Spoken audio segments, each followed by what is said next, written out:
Action. Halo, nama saya Rahnazari. Di video ini saya akan menjelaskan 4 hal yang berkaitan dengan creative thinking. Mulai dari lateral thinking, kenapa kita harus kreatif, bagaimana saya mengaktifkan otot kreatif, sampai konsep anti kompetisi. Saya jelaskan berdasarkan pengalaman saya sendiri selama bekerja di bidang konten, videografi, dan desain. Yang pertama itu lateral thinking. Kalau saya jelaskan secara sederhana, lateral thinking itu cara berpikir yang tidak lurus-lurus saja, bukan sekadar mencari jawaban paling logis, tapi mencoba melihat masalah dari sudut yang jarang dipakai orang. Buat saya pribadi, pendekatan ini sangat pakai dari pekerjaan saya. Contohnya gini, ada satu waktu saya harus bikin highlight event, tapi footage yang saya dapat banyak bolongnya. Kalau saya berpikir secara linear, ya videonya bakal jelek atau harus take ulang. Tapi saya coba ubah sudut pandang. Saya bikin konsep behind the moment. Fokusnya bukan ke scene utama, tapi ke gestur kecil, ambient sound, dan momen natural yang terjadi di sekitaran. Hasilnya malah punya feel yang lebih jujur dan berbeda dari highlight biasa. Atau ketika saya syuting BTS, banyak momen yang baik momen yang tidak memungkinkan saya ambil dengan framing rapi. Kalau saya memaksakan konsep yang kaku, hasilnya malah aneh. Jadi saya ganti pendekatan dengan style candid, mengikuti alur gerak kru, itu justru jadi ciri khas visual saya saat ini.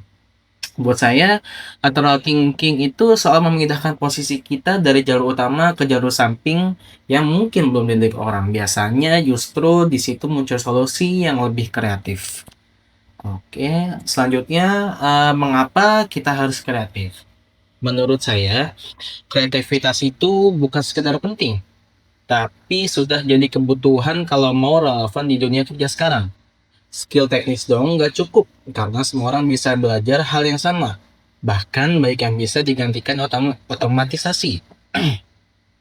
Kreativitas memberi dua keuntungan besar. Pertama, diferensiasi. Kita bisa punya gaya, pendekatan, dan karakter kerja yang nggak bisa ditiru begitu saja. Kedua, adaptabilitas.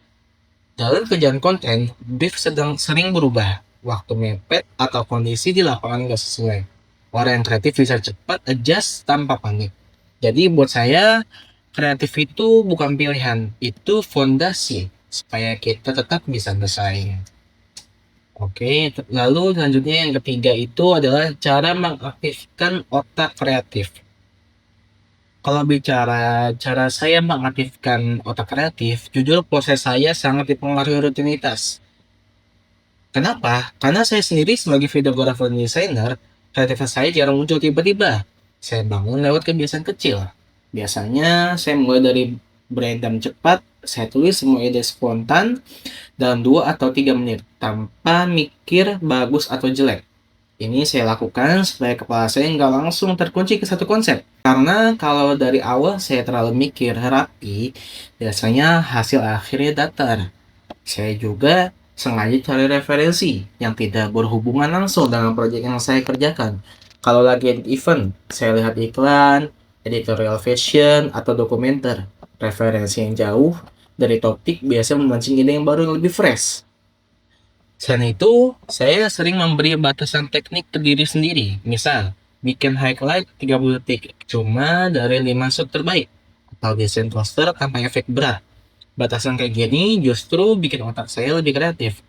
Dan satu hal yang paling sering memicu ide adalah observasi. Saat syuting BTS, saya banyak dapat inspirasi dari gestur kecil. Misalkan dari kru, ambience lokasi, atau momen spontan yang nggak tertulis di skrip. Dan di situ biasanya ide-ide baru muncul. Terakhir, kalau stuck, saya berhenti sebentar. Jalan bentar, pindah posisi, atau minum ya, atau saya merokok sebentar, itu seperti gitu.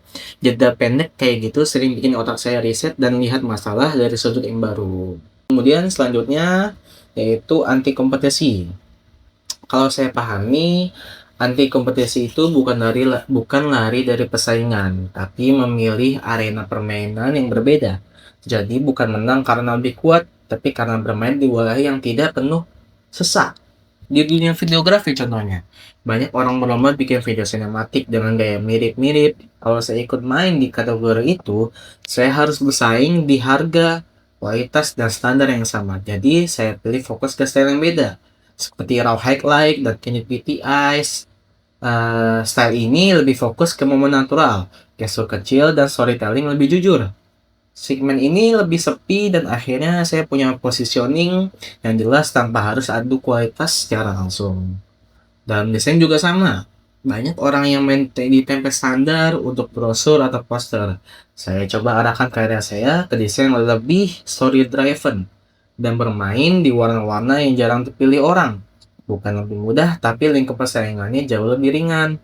Jadi, bagi saya, anti kompetisi adalah strategi supaya kita bisa berkembang tanpa harus terjebak di arena yang penuh. Itu empat hal yang bisa saya jelaskan tentang creative thinking. Berdasarkan pengalaman saya sendiri, semoga penjelasan saya bisa menggambarkan bagaimana konsep-konsep ini saya terapkan di kehidupan dan pekerjaan saya sehari-hari. Terima kasih semuanya. Assalamualaikum warahmatullahi wabarakatuh. And stay creative.